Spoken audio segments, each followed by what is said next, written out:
Oke, teman-teman, mari kita lanjutkan materi TOEFL kita. Jadi hari ini kita ada di materi hari ke-12. Kita gabung dengan materi hari ke-13 ya, teman-teman. Karena kebetulan eh, listening part B itu materinya sedikit, gitu ya. Jadi kita gabung dengan part C supaya eh, cukup dan lebih cepat juga nanti selesainya. Nah, jadi langsung saja di listening kemarin kita sudah belajar, teman-teman akan dihadapkan dengan 50 pertanyaan yang terbagi menjadi tiga parts ya, atau tiga jenis, yaitu part A namanya short conversations yang kemarin kita pelajari.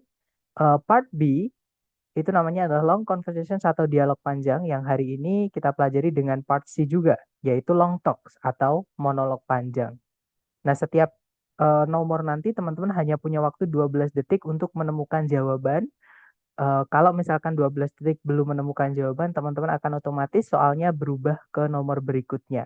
Dan kita tidak bisa replay ya, tidak bisa di-pause dan intinya kayak kita jalan apa namanya? Waktunya itu jalan sendiri seperti itu. Nah, hari ini kita fokus ke listening part B karena kita sudah selesai kemarin listening part A ya. Di listening part B ini nanti mulainya nomor 31, tapi selesainya tidak pasti teman-teman nomor berapa gitu ya. Karena nanti teman-teman akan dihadapkan dengan dua percakapan gitu ya. Yang mana setiap percakapan itu diikuti sekitar 3 sampai 5 pertanyaan. Jadi ada yang kadang 3, ada yang kadang 4, ada juga yang kadang 5 setiap pertanyaannya. Sorry, setiap percakapan. Jadi nanti bisa saja part B ini cuma 6 soal, bisa 7, bisa 8, bisa 9, bisa juga 10. Seperti itu.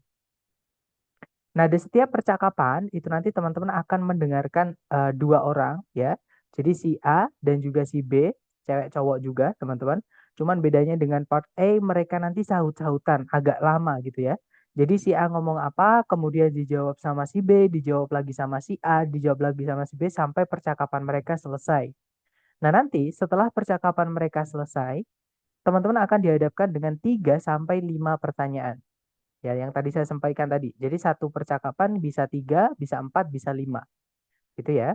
Nah, nanti tipsnya sebelum mereka mulai percakapan, itu nanti akan ada yang menjelaskan mereka ini siapa. Gitu ya, teman-teman. Kalau nggak gitu, em, apa yang akan mereka perbincangkan. Kalau nggak gitu settingnya itu mereka di mana dan mungkin lagi ngapain seperti itu. Nah, tujuannya supaya memudahkan teman-teman untuk memilih vocabnya ketika sambil mendengarkan. Seperti itu. Gitu ya. Jadi ini juga tips teman-teman. Jadi sebelum teman-teman mendengarkan percakapan antar dua orang, teman-teman dengarkan. Jadi dua orang ini siapa? Misalkan mahasiswa dengan dosennya, atau misalkan sama-sama mahasiswa, atau sama-sama dosen dan ataupun yang lain. Seperti itu. Kalau nggak gitu mereka lagi ngomongin apa? Seperti itu. Gitu ya. Nah, kemudian teman-teman nanti kalau menemukan kosakata yang tidak tahu artinya lewatin aja.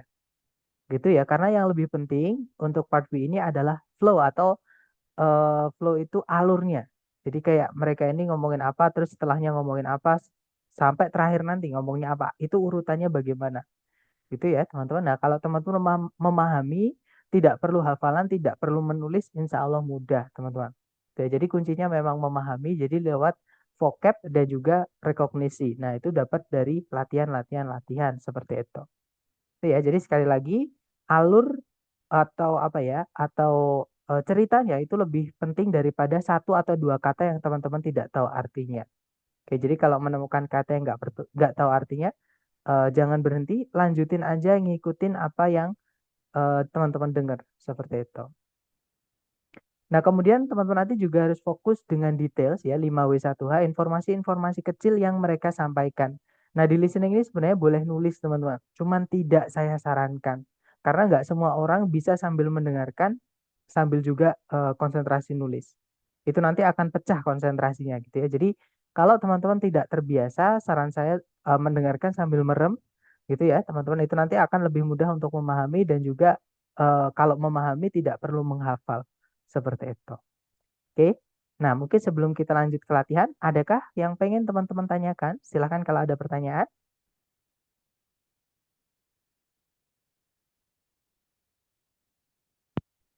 Sepertinya aman ya, teman-teman.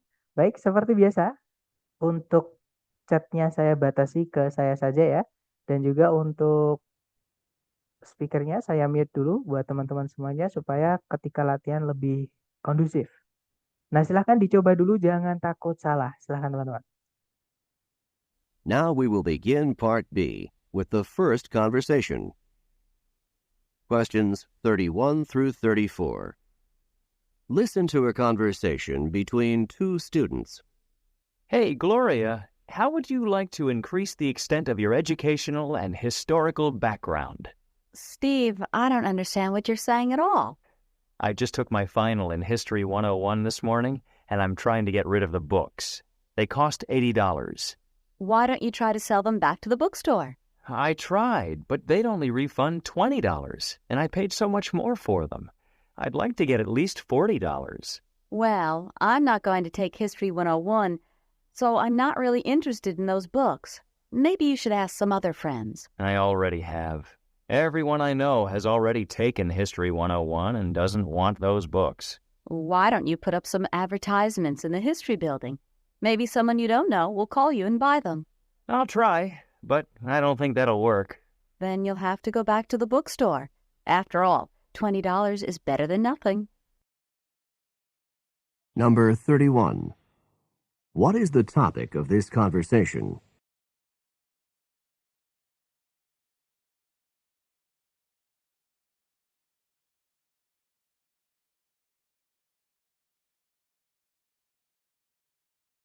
Number 32. Why is the man interested in selling his books?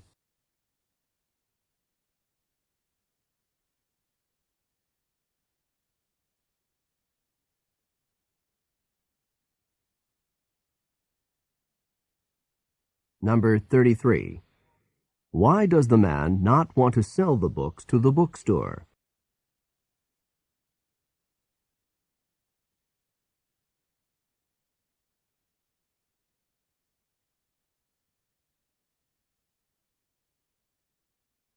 Number 34. What does the woman suggest that the man do?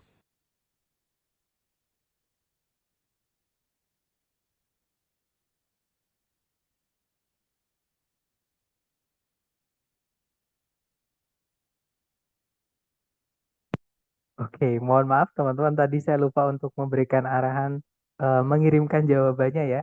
Jadi harusnya mengirimkan jawabannya, tadi saya lupa mengingatkan, mengirimkan jawabannya harusnya 4. Maksudnya kalau misalkan 31A jangan di-enter dulu teman-teman. Nanti 32B misalnya, 33C, 34D misalnya itu baru di-enter. Gitu ya. Karena kalau dikirim satu-satu saya juga bingung seperti itu. Itu ya. Jadi mohon maaf, nanti untuk berikut-berikutnya nanti teman-teman kirimnya ketika 4 soal sudah terjawab baru di-enter. Gitu ya, teman-teman. Nah, sekarang kita bahas dulu semuanya. Baru nanti kita jawab soalnya satu-satu bareng-bareng. Silahkan, teman-teman. Hey, Gloria, how would you like to increase the extent of your educational and historical background? Steve, I don't understand what you're saying at all. I just took my final in History 101 this morning, and I'm trying to get rid of the books. They cost $80.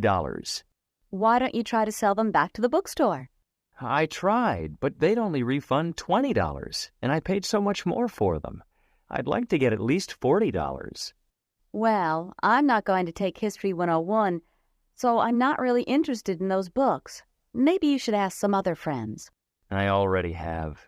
Everyone I know has already taken History 101 and doesn't want those books. Why don't you put up some advertisements in the history building? Maybe someone you don't know will call you and buy them. I'll try, but I don't think that'll work. Then you'll have to go back to the bookstore. After all, $20 is better than nothing. Nah, itu tadi ya, teman-teman. Maaf, kepencet. Nah, jadi itu tadi, kalau diartikan kurang lebih, itu tadi adalah sebuah percakapan antara dua mahasiswa. Jadi si cowok atau si Steve kalau nggak ya Steve itu bilang, halo Gloria, bagaimana kamu ingin meningkatkan tingkat background sejarah dan pendidikanmu? Nah, kemudian Gloria bingung, dia bilang, Steve, I don't understand what you're saying at all. Steve, aku nggak ngerti apa maksudmu.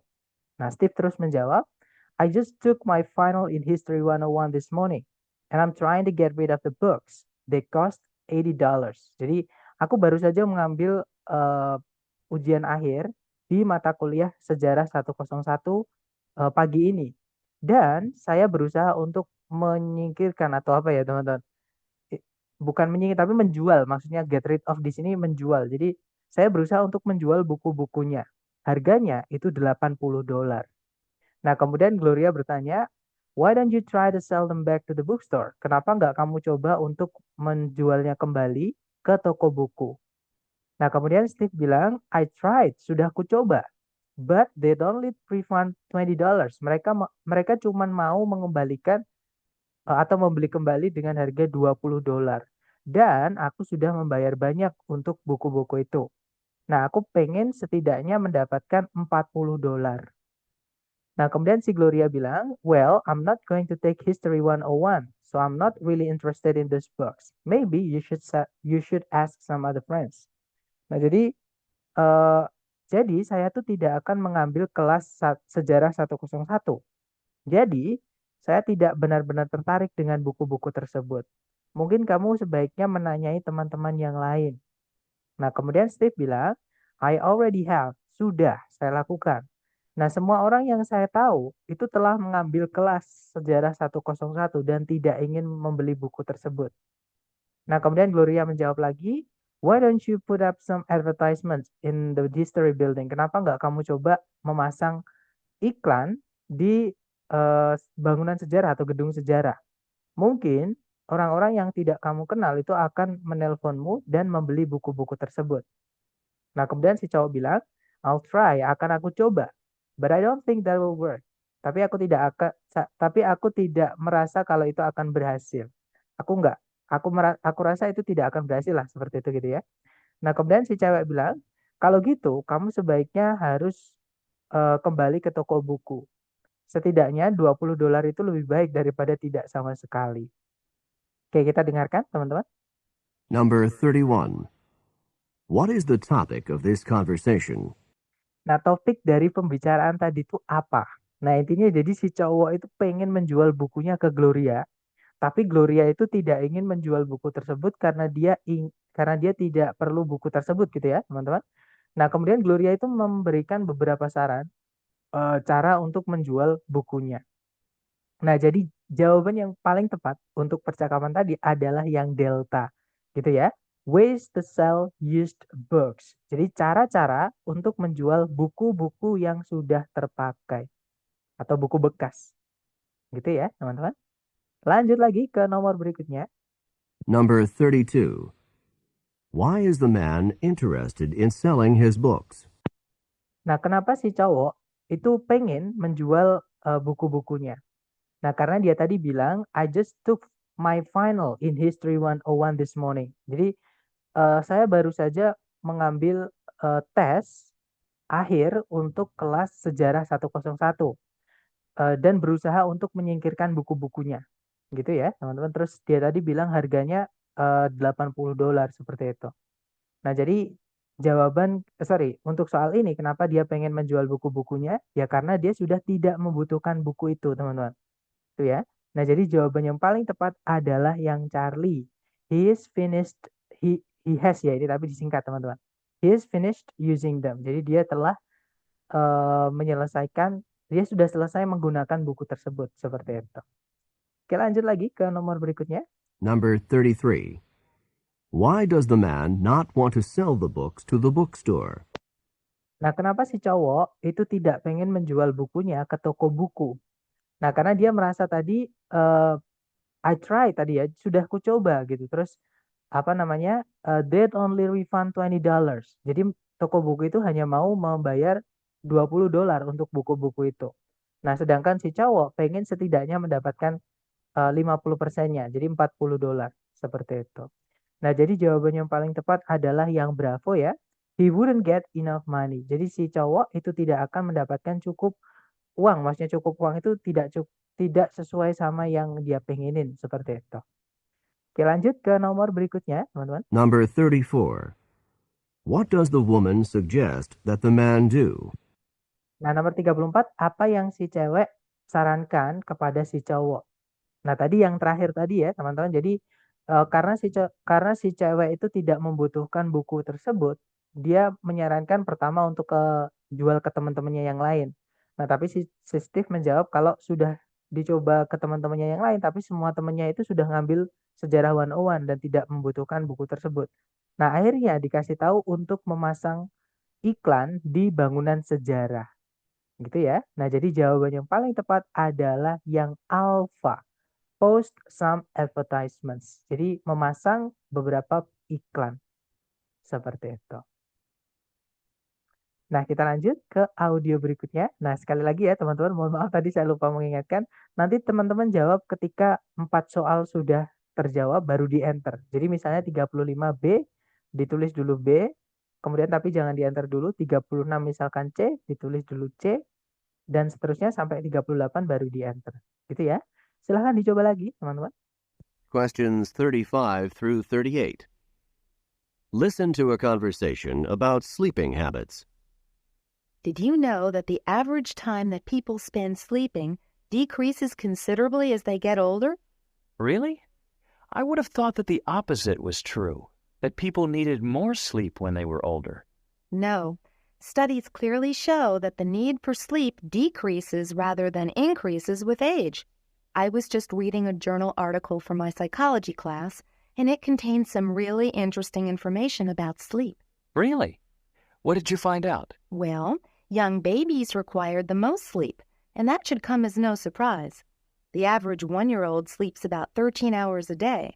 People in their 20s need about 8 hours of sleep a night. Well, that sounds about right to me. That's my age group, and I know I'm at my best when I'm able to sleep that much each night. What about older people? Well, the average amount of sleep decreases with age, and in the study I read, the average amount of sleep for people in their 50s was between 5 and 6 hours a night. That's really surprising to me. I expected the opposite to be true. Number 35. What information surprised the man?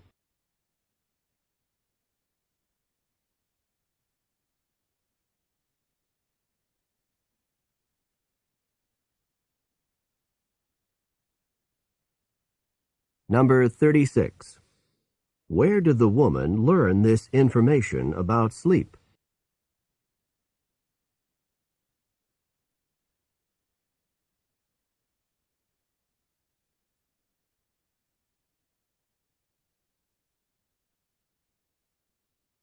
Number 37.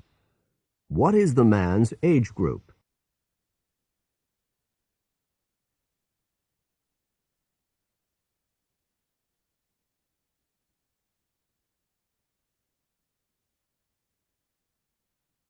Number 38. Approximately how many hours of sleep per night do 50-year-olds require?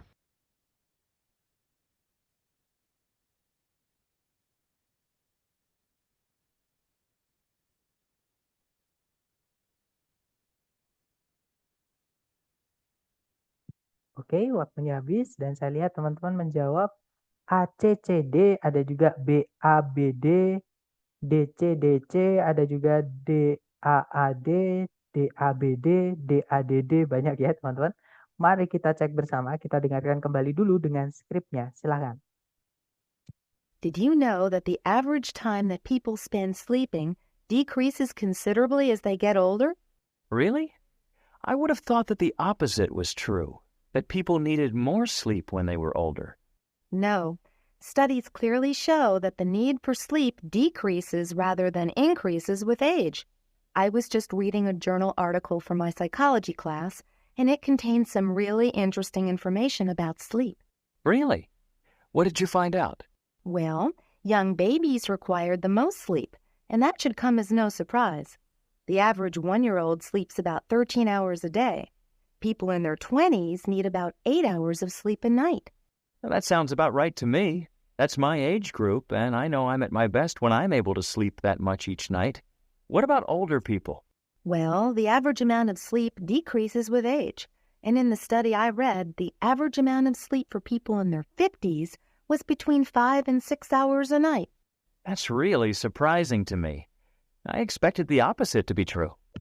Nah, itu tadi ya, itu adalah a conversation about sleeping habits, teman-teman. Jadi, sebuah percakapan tentang kebiasaan-kebiasaan tidur. Nah, di situ disebutkan, did you know that the average time that people spend sleeping decreases considerably as they get older? Jadi, apakah kamu tahu bahwa waktu rata-rata yang orang habiskan untuk tidur itu berkurang secara secara drastis gitu ya, teman-teman, seiring mereka itu beranjak tua. Nah, kemudian si cowok bilang, really? I would have thought that the opposite was true, that people needed more sleep when they are older. Benarkah? Nah, saya itu malah sebelumnya atau saya telah berpikir bahwa kebalikannya lah yang benar. Bahwa orang-orang itu memerlukan lebih banyak tidur ketika mereka lebih tua. Nah, kemudian si cewek bilang, no, studies clearly show that the need for sleep decreases rather than increases with age. Jadi, enggak. Penelitian-penelitian itu dengan jelas menyatakan bahwa kebutuhan untuk tidur itu berkurang daripada naik. Maksudnya bukan naik gitu ya, beriringan dengan umur. Nah, saya baru saja membaca sebuah artikel jurnal untuk kelas psikologiku dan artikel jurnal tersebut itu mengandung atau memiliki informasi yang menarik mengenai kebiasaan tidur. Nah, kemudian si cowok penasaran, dia bilang, really? What did you find out? Benarkah apa yang kamu temukan? Nah, kemudian si cewek menjelaskan, teman-teman. Well, young babies require the most sleep, and that should come as no surprise. The average 1-year-old sleeps about 13 hours a day. People in their 20s need about 8 hours of sleep at night. Jadi anak kecil atau bayi gitu ya, itu memerlukan tidur yang paling banyak. Dan harusnya itu bukan sesuatu yang harusnya tidak mengagetkan lah gitu ya, teman-teman. Harusnya itu bukan kejutan sama sekali. Nah, rata-rata anak yang berumur 1 tahun itu tidur sekitar 13 jam per hari. Nah, orang-orang di umur 20-an itu membutuhkan sekitar 8 jam tidur setiap malam.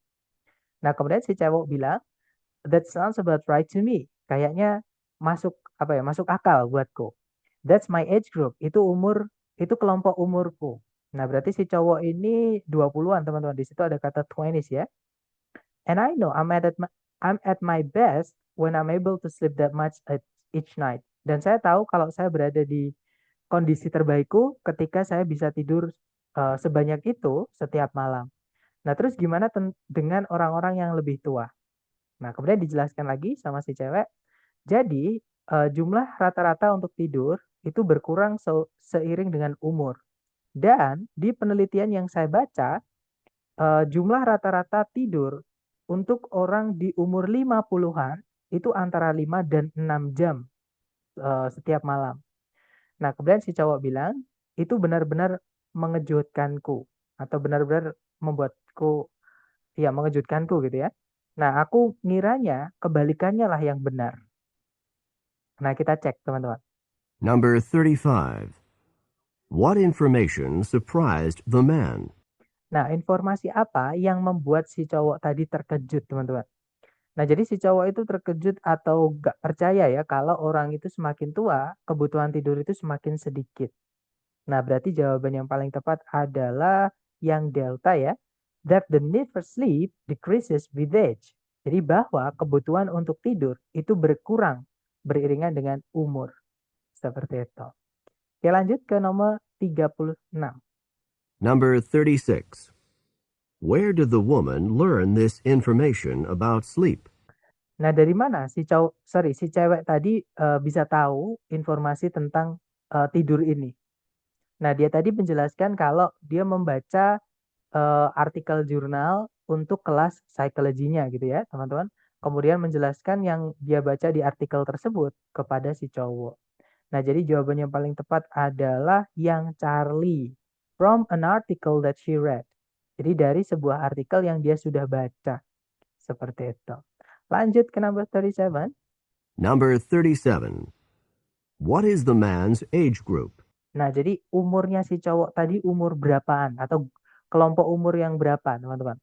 Nah, tadi si cowok itu bilang that's my age group. Setelah si cewek itu menjelaskan orang-orang yang berumur 20-an itu membutuhkan 8 jam tidur per malam, gitu ya. Nah, berarti si cowok ini umurnya adalah 20-an. Jadi jawabannya adalah yang bravo ya. 20s, seperti itu. Oke, lanjut ke nomor 38. Number 38. Approximately how many hours of sleep per night do 50-year-olds require? Nah, kira-kira berapa banyak jam tidur per malam orang yang umurnya 50-an habiskan atau butuhkan? Nah, di akhir tadi, si cewek menjelaskan orang-orang berumur 50-an itu membutuhkan sekitar 5 sampai 6 jam tidur per malam. Nah, 5 sampai 6 ya, teman-teman. Nah, di sini 5 nggak ada, adanya 6. Paling banyak berarti ya. Jadi jawabannya adalah yang delta. Maksudnya paling banyak 5 sampai 6 itu kan berarti paling banyak 6, teman-teman. Itu ya. Oke, jawabannya delta. Nah, itu tadi adalah listening part B. Jadi akan ada 2 percakapan. Di setiap percakapan teman-teman mendengarkan 2 orang saling ngobrol, tanya jawab gitu ya, atau saling debat gitu, jadi saling memberikan pendapat tentang suatu topik. Kemudian diikuti sekitar 3, 4, atau 5 pertanyaan setiap percakapan. Dan ada 2 percakapan nanti di part B. Nah, sekarang kita ke part C. Nah, part C ini sisanya teman-teman. Jadi part B tadi selesainya nomor berapa? Lanjutannya itu adalah part C. Di part C, teman-teman akan mendengarkan 3, sebenarnya bukan percakapan ya teman-teman, tapi 3 talks atau pembicaraan. Karena kalau percakapan antar 2 orang, sedangkan di part C ini nanti teman-teman hanya mendengarkan 1 orang yang ngomong. Gitu ya. Nah, memang sebenarnya caranya lebih mudah teman-teman. Kita hanya mendengarkan 1 orang ngomong. Cuman yang dia omongin ini lumayan panjang dan penjelasannya ini adalah penjelasan yang serius gitu ya, bukan yang percakapan santai. Karena kalau yang part B dan part A itu agak santai, agak informal atau casual gitu ya. Sedangkan untuk yang part C ini pembahasannya lebih formal. Nah, kalau di TOEFL yang asli dari TS testnya itu kebanyakan ngomongin tentang mata kuliah, tentang suatu pelajaran di perkuliahan seperti itu. Gitu ya, teman-teman. Jadi nanti teman-teman setiap pembicaraan akan mendengarkan 1 orang berbicara lumayan panjang tentang suatu topik. Nah, nanti teman-teman diikuti beberapa pertanyaan. Tipsnya sebenarnya sama, teman-teman. Sebelum teman-teman mendengarkan apa yang si pembicara akan sampaikan, teman-teman nanti fokus dengan apa namanya ya, naratornya. Jadi sebelum dia ngomong itu pasti ada yang ngomong gitu, teman-teman. Menjelaskan yang ngomong ini siapa, kalau nggak gitu yang ngomong ini nanti ngomongin tentang apa, atau kalau nggak gitu settingnya di mana. Nah, itu untuk membantu teman-teman menebak vocab-vocab yang akan didengarkan nanti. Gitu ya. Jadi yang ini juga penting, teman-teman. Kemudian teman-teman nanti sambil mendengarkan, kalau menemukan kosakata yang nggak tahu artinya lewatin aja. Karena yang lebih penting adalah flow juga atau alur ceritanya atau alur penjelasannya. Gitu ya. Jadi lebih pahami semuanya dan kalau ada vocab yang nggak tahu itu nanti teman-teman akan bisa tangkap atau tebak dari keseluruhan cerita. Oke?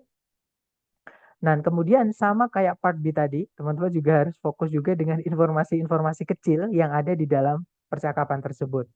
Atau detail lah gitu ya, teman-teman 5W1H. Kapan, di mana, siapa. Nah, yang bikin sulit itu adalah ketika ngomongin tentang 2 orang yang hidup di tahun berbeda misalnya gitu ya. Nah, nanti perbedaannya apa? Nah, otomatis teman-teman harus mengingat si A di tahun berapa, si B di tahun berapa. Kemudian bawahnya itu kayak apa namanya? eh, apa aja perbedaannya gitu ya. Tapi sekali lagi ketika teman-teman memahami percakapannya tidak perlu hafalan pun tetap tidak perlu menghafal pun tetap hafal sendiri karena memahami gitu ya dan itu perlu dilatih seperti itu. Nah, mungkin sebelum kita lanjut ke latihan, mungkin adakah yang pengen teman-teman tanyakan dulu? Silakan kalau ada pertanyaan, teman-teman.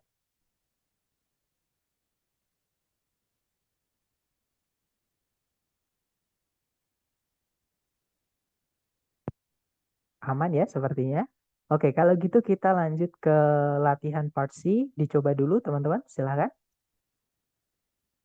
Now we will begin Part C with the first talk. Questions 39 through 42. Listen to a talk by a student advisor on campus. I'm Ms. Morton, your advisor. I'd like to explain the policies for dropping classes at this school. It's important to understand these policies or your grades can suffer. The policy at this school is that you can drop a course within the first 3 weeks of the semester. To drop a course, You first need to get the signature of the professor of the course you want to drop on an official drop card. Then you need to come to me to get the signature of your advisor. Let me give you a couple of strong warnings. First, you cannot officially drop a course after the first 3 weeks of the semester. If you are having problems in a course and you decide later on that you want to drop the course, it is impossible to do so. Second, if you stop attending a course without going through the official drop procedures, the course will remain on your schedule and you will receive a failing grade. It is important for you to understand these procedures and follow them. If you do so, you will not have any problems. Any questions? Number 39.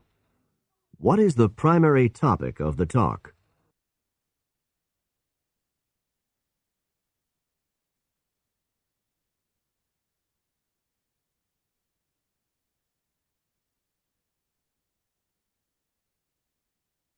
Number 40. When can a student officially drop a course?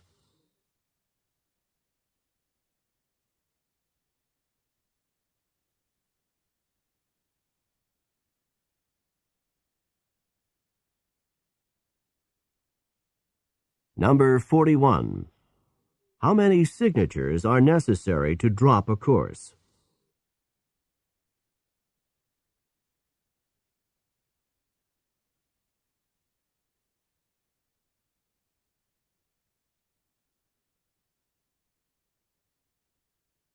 Number 42. What happens if a student stops attending a course without officially dropping it?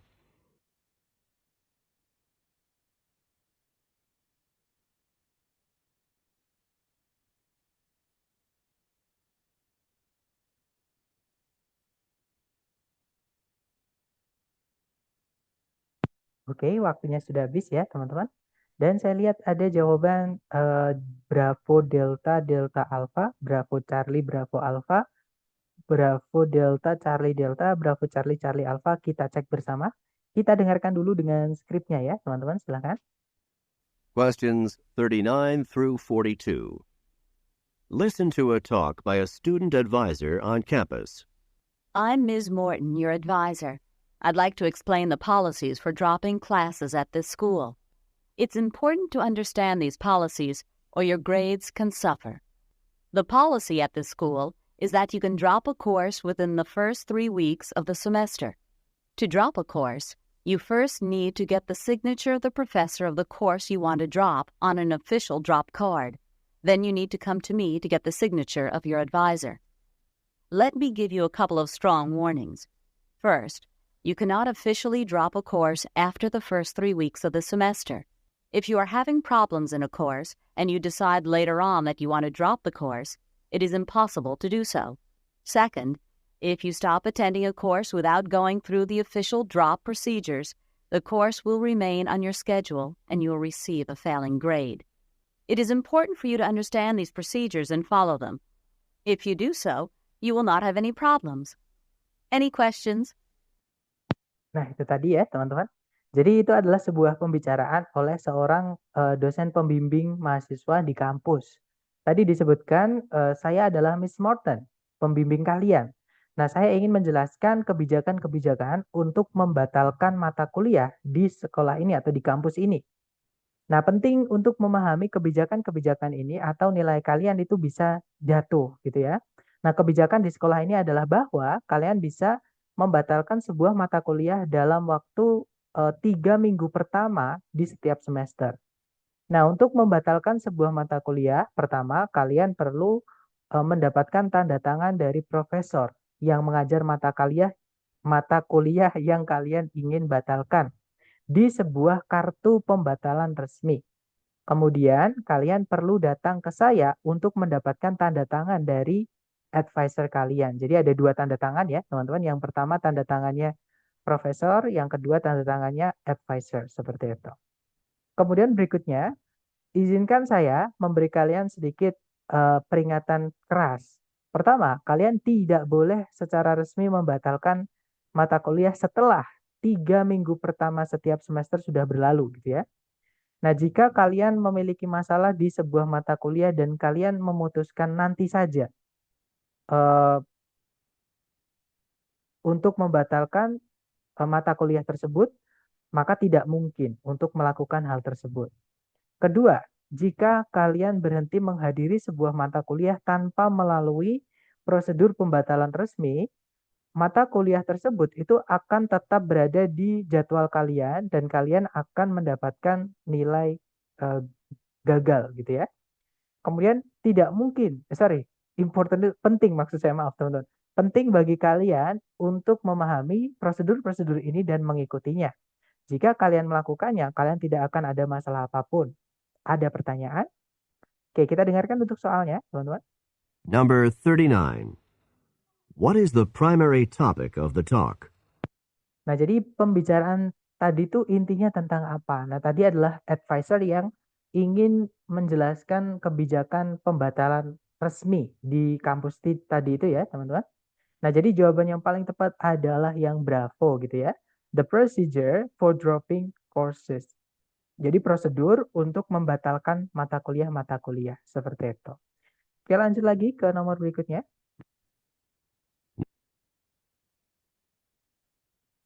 Number 40. When can a student officially drop a course? Nah, jadi maaf tadi kepencet teman-teman. Jadi kapan seorang mahasiswa itu bisa secara resmi membatalkan mata kuliah? Nah, tadi dijelaskan during the first 3 weeks of the semester gitu ya. Jadi di dalam 3 minggu pertama setiap semester. Jadi di awal semester 3 minggu itu baru bisa membatalkan mata kuliah. Kalau udah lewat, udah nggak bisa gitu ya. Nah, jadi jawaban yang paling tepat adalah yang Charlie, teman-teman. Selama 3 minggu pertama di setiap semester. Hati-hati dengan yang delta ya. Yang delta itu malah kebalikannya, teman-teman. Hingga 3 minggu eh, hingga 3 minggu sebelum semester berakhir. Nah, jadi lama banget gitu. Nanti kurang 3 minggu semester berakhir itu udah ditutup. Jadi nggak bisa, teman-teman. Jadi kebalikannya ya. Yang benar adalah 3 minggu pertama di setiap semester. Kalau udah lewat 3 minggu tidak bisa membatalkan mata kuliah seperti itu. Oke, lanjut ke nomor berikutnya. Number 41. How many signatures are necessary to drop a course? Nah, berapa tanda tangan yang diperlukan untuk membatalkan mata kuliah? Ada 2 ya tadi, teman-teman. Yang pertama adalah tanda tangan dari profesor yang mengajar kelasnya. Yang kedua adalah advisor atau Miss Morton tadi yang ngomong tadi, teman-teman. Nah, jadi jawabannya adalah yang Charlie. Oke, lanjut lagi ke nomor 42. Number 42. What happens if a student stops attending a course without officially dropping it? Apa yang akan terjadi jika seorang mahasiswa itu berhenti menghadiri sebuah mata kuliah tanpa secara resmi membatalkan mata kuliah tersebut? Nah, tadi dijelaskan mata kuliah tersebut akan tetap berada di SKS-nya ya, berada di jadwalnya. Dan kalau dia nggak menghadiri, maka dia dapat nilai yang gagal, failing grades tadi. Nah, jadi jawaban yang paling tepat adalah yang alpha. The student fails the course. Jadi mahasiswa tersebut akan gagal di mata kuliah tersebut. Seperti itu. Oke, lanjut ke nomor berikutnya, teman-teman. Nah, dicoba lagi ya, silahkan. Jangan takut salah, konsentrasi, teman-teman. Silahkan. Questions 43 through 46. Listen to a talk about the California Gold Rush. The California Gold Rush, which figured so prominently in the development of the West, was actually the result of a chance happening. Captain John Sutter received the rights to a large piece of land near what is today Sacramento in Northern California. Sutter's main purpose was to develop a lumber business from the huge expanses of trees on his property. It was during the construction of a sawmill for his lumber business that gold was found on the bank of the American River. As news about the gold spread, thousands of gold prospectors descended on Sutter's property. Sutter's business was destroyed by the prospectors, and Sutter received little from the gold that was found there. Although Sutter died a poor and disheartened man, the population of California increased tremendously because of what was found on his property. Number 43. What kind of business was Sutter undertaking?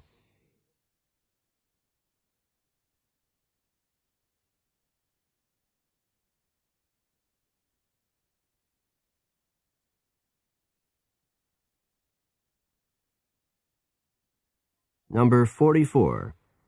When was gold discovered on Sutter's farm?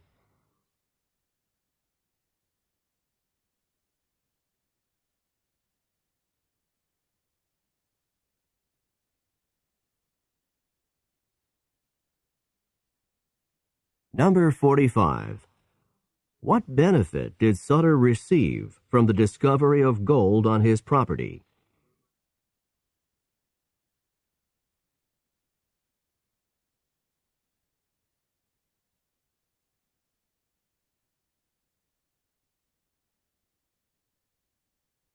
Number 46. What is the speaker's main point in this lecture?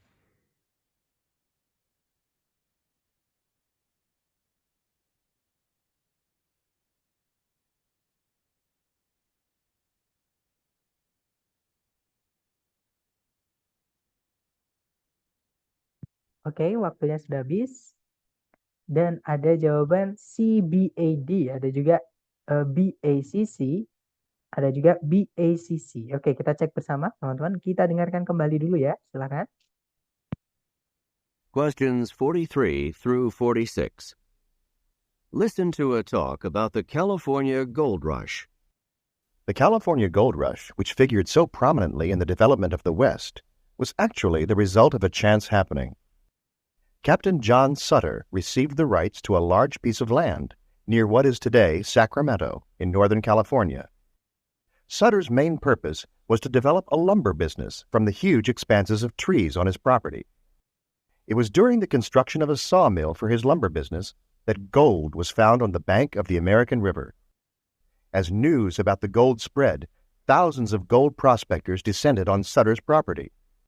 Sutter's business was destroyed by the prospectors, and Sutter received little from the gold that was found there.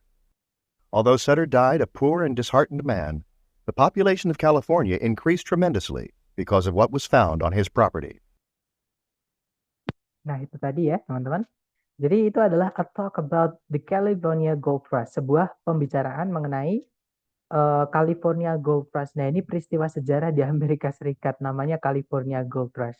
Nah, disebutkan the California Gold Rush yang berperan penting atau yang berperan sangat penting gitu ya di perkembangan The West atau kemunculan The West sebenarnya adalah hasil dari kejadian yang kebetulan. Nah, kemudian Kapten John Sutter itu menerima hak untuk sebidang lahan dekat apa yang sekarang ini disebut Sacramento di California Utara. Nah, tujuan utamanya si Sutter itu sebenarnya ingin mengembangkan sebuah bisnis lumber. Jadi lumber bisnis, teman-teman. Lumber bisnis sendiri sebenarnya adalah jual kayu gitu ya. Jadi kayu pohon-pohon yang gede itu diambil kayunya yang panjang-panjang untuk pembangunan, entah rumah, entah gedung dan lain-lain seperti itu. Dari bentangan-bentangan pohon yang banyak atau yang luas di tanahnya itu. Nah, it was during the construction of a sawmill. Jadi barulah selama pembangunan atau pembuatan mesin gergajinya untuk bisnis lumbernya bahwa emas itu ditemukan di tepian sungai American. Nah, seiring berita tentang emas tersebut menyebar, ribuan pencari emas itu mendatangi lahannya Sutter. Nah, bisnisnya Sutter itu hancur oleh para pencari emas. Dan Sutter menerima sedikit dari emas yang ditemukan di sana. Nah, meskipun Sutter meninggal dunia sebagai seorang pria yang menyedihkan dan miskin, populasi dari California itu meningkat secara besar-besaran karena apa yang ditemukan di lahan si Sutter tersebut. Nah, kita dengarkan teman-teman. Soal Number 43. What kind of business was Sutter undertaking? Nah, 43 ya. Jadi jenis bisnis apa yang Sutter jalankan? Nah, Sutter tadi menjalankan bisnis lumber ya, teman-teman, atau penjualan kayu tadi. Nah, jadi jawabannya yang tepat adalah yang bravo, a lumber business. Lanjut ke number 44. Number 44.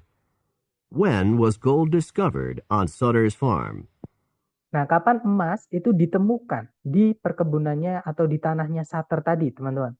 Nah, tadi disebutkan it was during the construction of a sawmill that gold was discovered on his property gitu ya. Jadi eh, adalah ketika pembangunan mesin gergajinya untuk bisnis lumbernya, ketika emas ditemukan di lahannya. Nah, jadi jawaban yang tepat adalah yang alfa ya. During the construction of a sawmill atau selama pembangunan mesin gergajinya. Oke, lanjut lagi ke nomor berikutnya. Number 45. What benefit did Sutter receive from the discovery of gold on his property?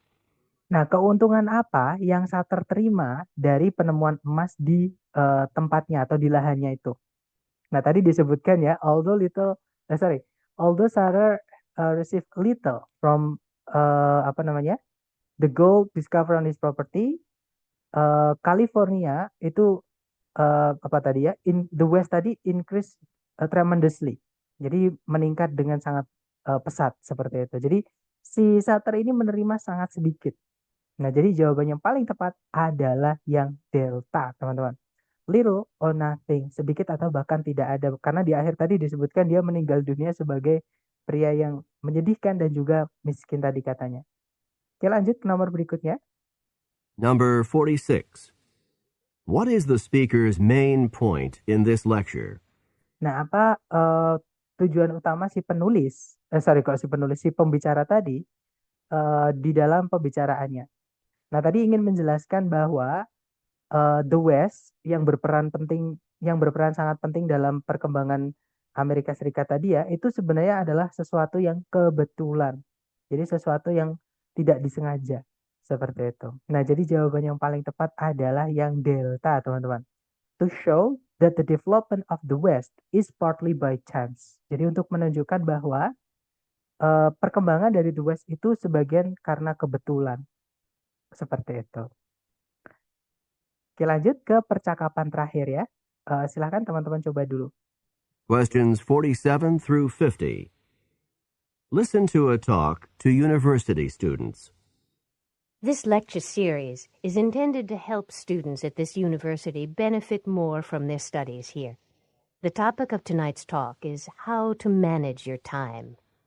Time is a very important commodity when you are a university student. There simply never seems to be enough of it to go around.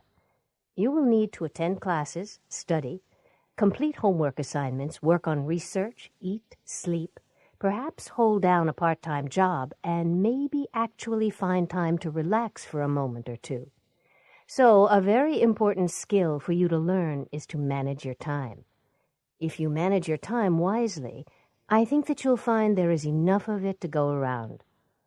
One valuable tool in time management is to monitor how you spend your time for a week.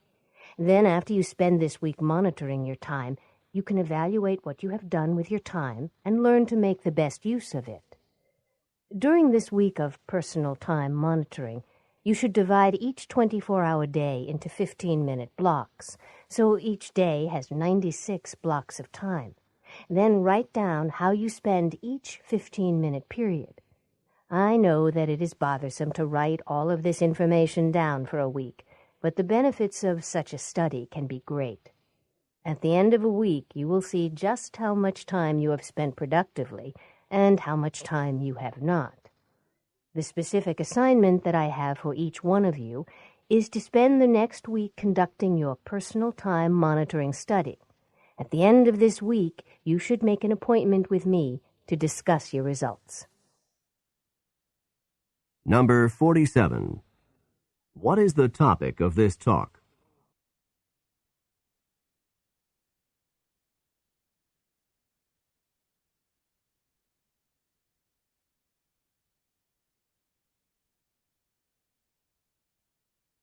Number 48. What valuable tool in time management is discussed here?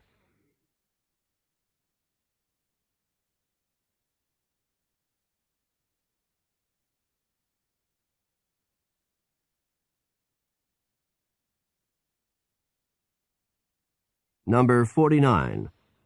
How long should this study take?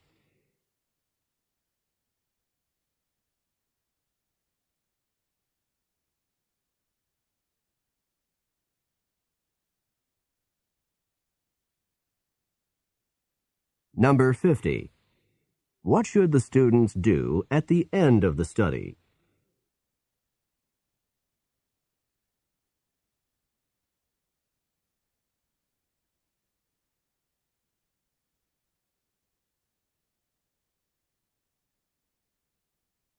Oke, silakan jawabannya teman-teman dikirim dulu di chat ya. Emang agak panjang teman-teman.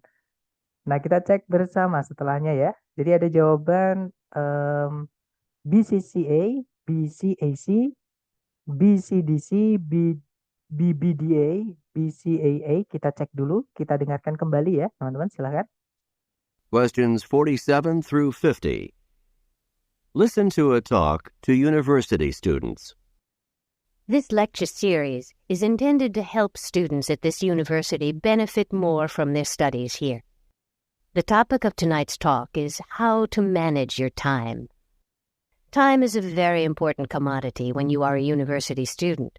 There simply never seems to be enough of it to go around.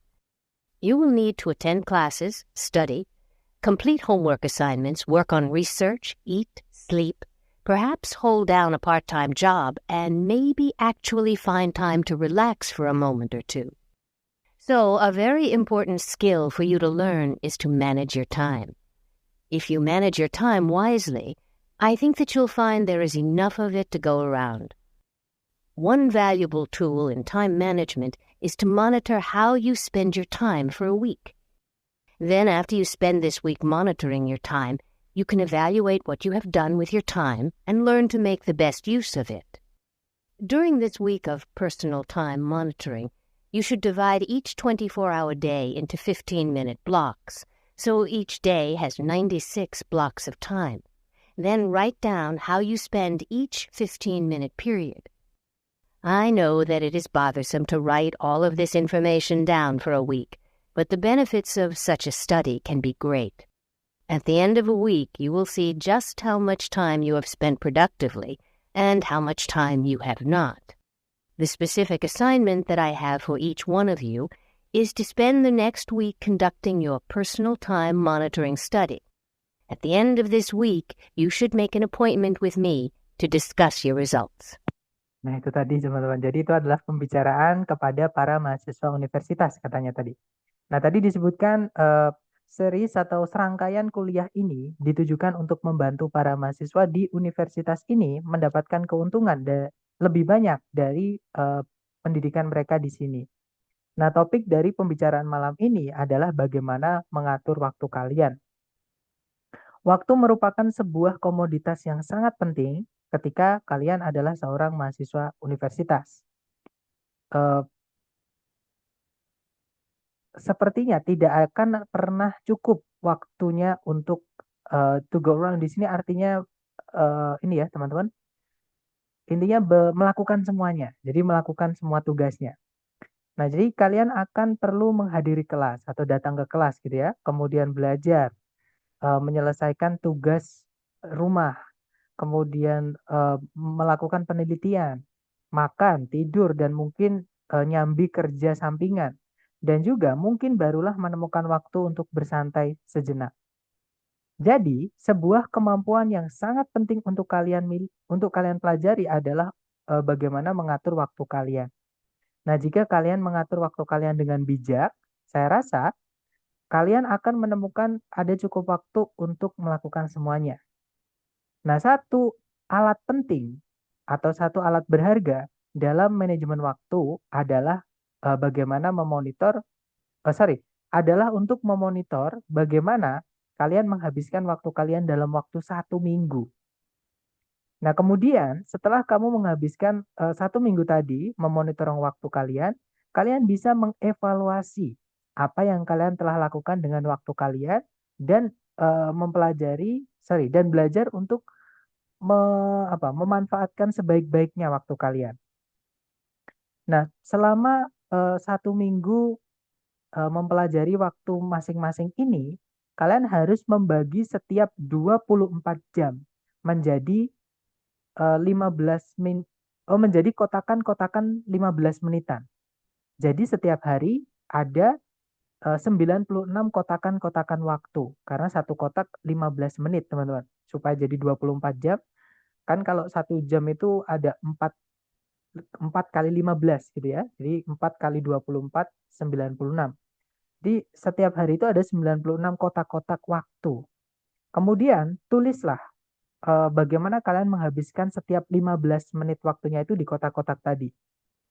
Nah, jadi saya tahu kalau ini tuh sangat melelahkan untuk menulis semua informasi ini dalam waktu 1 minggu.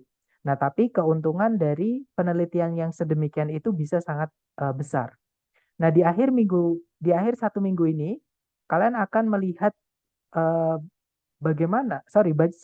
seberapa banyak waktu yang kalian habiskan secara produktif dan berapa banyak waktu yang kalian tidak habiskan secara produktif. Nah, tugas khusus yang saya berikan pada masing-masing dari kalian adalah untuk menghabiskan minggu depan untuk melakukan penelitian memonitoring waktu masing-masing kalian sendiri. Di akhir minggu ini, maksudnya minggu tadi, kalian harus melakukan atau membuat perjanjian untuk ketemu dengan saya untuk membahas hasilnya. Seperti itu. Nah, kita cek ya, teman-teman. Number 47.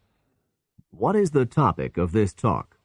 Nah, apa topik dari pembicaraan tadi? Nah, tadi profesornya atau apa ya, intinya yang pembicaranya tadi itu memberitahu berapa penting maksudnya memanage waktu atau mengatur waktu gitu ya, teman-teman.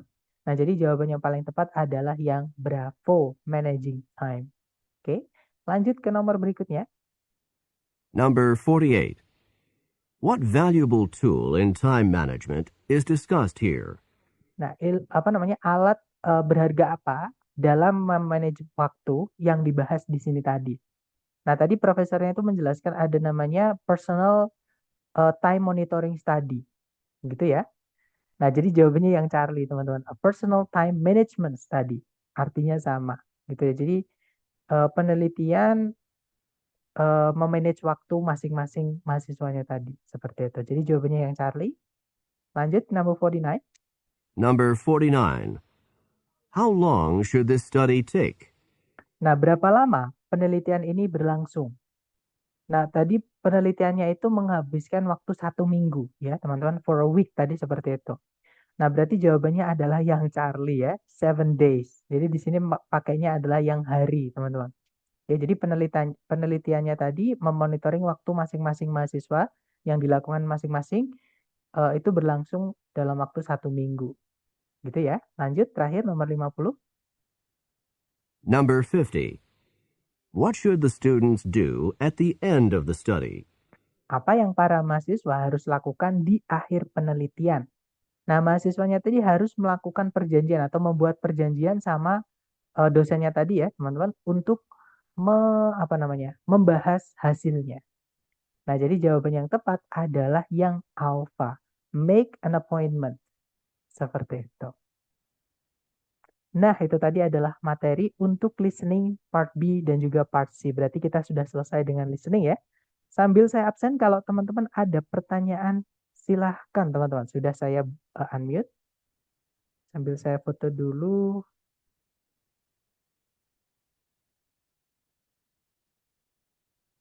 Oke, sudah saya absen dan sepertinya... Oh, ada pertanyaan.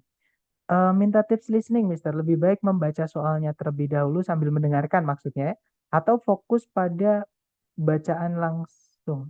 Maksudnya, minta tips Mister. Lebih baik membaca soalnya terlebih dahulu atau fokus pada bacaan langsung. Mungkin maksudnya gini, kita itu sambil mendengarkan sambil membaca, atau kita mendengarkan dulu. Maksudnya mungkin gitu ya. Nah, jadi itu tidak bisa dipukul rata ke semua teman-teman. Karena itu menyesuaikan kemampuan rekognisi teman-teman dan konsentrasi teman-teman. Yang mana itu harus dilatih teman-teman gitu ya. Jadi kalau teman-teman sudah terbiasa dengan latihan listening ini, teman-teman lakukan sambil mendengarkan, sambil membaca, tidak apa-apa. Oke, karena itu tidak akan mengganggu konsentrasi dan pemahaman teman-teman terhadap yang teman-teman dengarkan. Nah, tapi kalau teman-teman awam dengan listening, tidak saya sarankan sambil mendengarkan, sambil membaca soal, sambil menulis dicoret lembar coret-coretan gitu ya. Itu akan menghilangkan konsentrasi, teman-teman. Oke, jadi saran saya kalau teman-teman belum terbiasa dengan listening ketika masih penguatan ya, itu teman-teman biasakan fokus. Jadi dengarkan gitu ya. Ketika pembicaraan sudah selesai, soalnya dibacakan number bla bla bla misalnya. Itu baru buka mata sambil dibaca soalnya sambil mendengarkan. Gitu ya, teman-teman, dan waktunya cuma 12 detik, makanya saran saya sering-sering latihan. Kalau sudah sering latihan nanti insya Allah tanpa harus teman-teman fokus, tanpa harus konsentrasi, itu nanti tetap dapat. Tapi sekali lagi jangan teledor ya, teman-teman. Maksudnya jangan kayak saya kemarin waktu tes itu apa namanya? Menyepelekan gitu. Jadi kayak sambil mendengarkan tuh saya kayak nggak memperhatikan nggak memperhatikan yang saya dengar gitu. Jadi kayak lihat kanan kiri terus juga mikirin yang lain gitu. Nah, itu tidak disarankan. Makanya fokus konsentrasi itu sangat penting. Itu juga perlu dilatih intinya gitu. Gitu ya. Nanti kalau teman-teman sudah terbiasa sambil mendengarkan pun sambil teman-teman baca, sambil teman-teman nulis, itu akan tetap paham. Tapi itu perlu dilatih seperti itu. Kemudian ada pertanyaan lagi, Mister, lebih efektif didengarkan dulu semua teksnya. Nah, untuk teks kalau teman-teman tes nanti, maksudnya teks pembicaraan ya itu nggak ditulis, ya, karena kita di kelas jadinya ditulis seperti itu. Jadi apakah didengar dulu semua teksnya baru baca soal atau jawaban atau dengarkan teks sambil scanning pengucapan dari teksnya ada yang Jadi gini teman-teman, mungkin teman-teman yang sudah pernah tes itu bisa bedakan ya. Kalau yang di kelas ini memang ada skripnya, ada teksnya. Tapi ketika teman-teman tes nanti itu nggak ada, teman-teman. Karena di kelas saya kasih skrip karena memang untuk pemahaman lebih jelas. Jadi apa yang kita dengar itu diwujudkan ke tulisan supaya lebih mudah untuk dipahami. Tapi ketika teman-teman tes nanti itu nggak ada teksnya, gitu ya. Kemudian soalnya ditulis yang sebenarnya. Kalau soal ditulis, teman-teman. Soalnya, maksudnya soal itu yang ini ya, yang sebentar. Nah, soal itu yang ini, yang atas ini. Ini ditulis nanti. Sama pilihan ABCD-nya itu kelihatan kalau udah di tahun 2024. Dan ketika teman-teman mengerjakan listening part B dan part C, nah ini nanti akan dilihatkan juga. Jadi yang saya tampilkan di kelas itu mirip juga dengan mekanisme ketika di tes nanti. Bedanya cuman kalau di tes nanti itu nggak Number ada, nah nggak ada bagian ininya teman-teman. Nggak ada bagian apa namanya yang ada skripnya itu seperti itu. Nggak kayak tahun kemarin. Betul, kalau tahun kemarin itu soalnya tidak ditulis, teman-teman. Hanya pilihan A, B, C, D-nya aja. A apa, Bravo apa, Charlie apa. Kalau soalnya nggak ditulis, kita harus dengerin. Nah, tapi kalau sekarang ini lebih mudah karena soalnya juga ditulis, juga dibacakan. Seperti itu. Gimana? Intinya gini ya, karena ini juga mempengaruhi psikologi. Ini ya teman-teman jangan terlalu khawatir. Saran saya, daripada teman-teman menghabiskan waktu khawatir, habiskan waktu untuk sering-sering latihan. Karena ketika kita siap, ketika kita merasa persiapan kita cukup, ketika tes nanti tidak sulit, teman-teman, tidak berat seperti itu. Soalnya kadang kalau dengerin dulu semua bacaannya pas mau jawab kadang lupa, Mister. Nah, itu yang saya maksud, teman-teman. Jadi kalau teman-teman sudah terbiasa, teman-teman boleh sambil apapun sambil mendengarkan.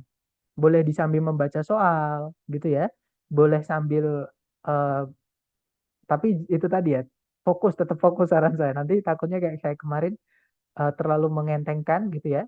Malah ada satu dua yang lupa informasinya ketika soal ditanyakan seperti itu. Oke, jadi tetap fokus walaupun teman-teman ketika sudah terbiasa bisa disambi menulis, bisa disambi lihat soal itu untuk membantu penguatan yang teman-teman dengarkan. Tapi kalau teman-teman belum terbiasa, tidak saya sarankan.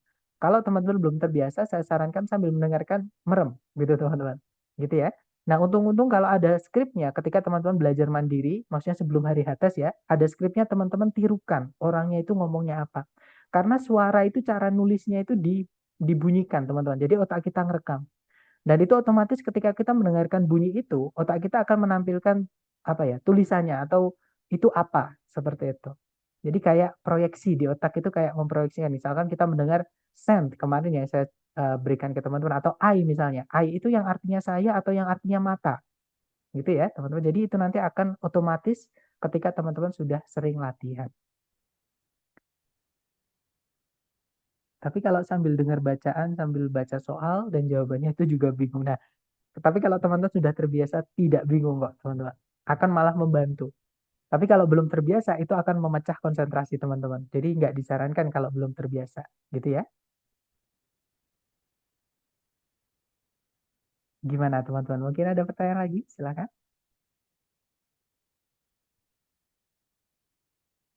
Oke, sama-sama. Kalau gitu nggak ada pertanyaan ya, teman-teman.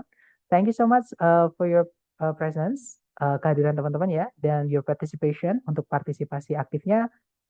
Semoga bermanfaat. Setelah saya say, Assalamualaikum warahmatullahi wabarakatuh. See you next time, guys.